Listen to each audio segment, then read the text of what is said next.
বিশ্বের সবচেয়ে মহান প্রেমের গল্পগুলোর মধ্যে একটি কোনো বইতে লেখা নেই। এটি খোদাই করা হয়েছে সাদা মার্বেলে। এটি হলো তাজমহলের গল্প। 17তম শতকে মুঘল সম্রাট শাহজাহান তার স্ত্রী মুমতাজ মাহালের প্রেমে পড়েছিলেন, যিনি তার সবচেয়ে ঘনিষ্ঠ বন্ধু, উপদেষ্টা এবং তার 14 সন্তানের মাঝে। কিন্তু 1631 সালে মুমতাজ প্রসবকালে মারা যান। হৃদয় ভেঙে পড়া শাহজাহান ভুট করেন এমন একটি স্মৃতিসৌধ বানাবেন যা বিশ্ব কখনো দেখেনি।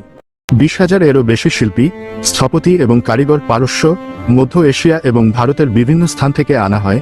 নির্মাণ শুরু হয় 1632 সালে এবং চলতে থাকে 20 বছরেরও বেশি। রাজস্থানের বিশুদ্ধ সাদা মার্বেল, চীনের জেড, তিব্বতের তুর্কোয়েজ, এগুলো অত্যন্ত নিখুঁতভাবে সাজানো হয়। পিয়েত্রা দুরা নামে একটি প্রযুক্তি ব্যবহার করে। 1653 সালে তাজমহল সম্পূর্ণ হয়, শিল্প, জ্যামিতি এবং ভক্তির নিখুঁত মিলন। আজ এটি কেবল একটি ইউনেস্কো বিশ্ব ঐতিহ্য স্থান নয়, এটি প্রেম, খ্যাতি এবং মানব সৃজনশীলতার চিরন্তন প্রতীক। এটি হলো তাজমহল, যেখানে ইতিহাস, রোমাঞ্চ এবং স্থাপত্য একসাথে মিলিত হয়।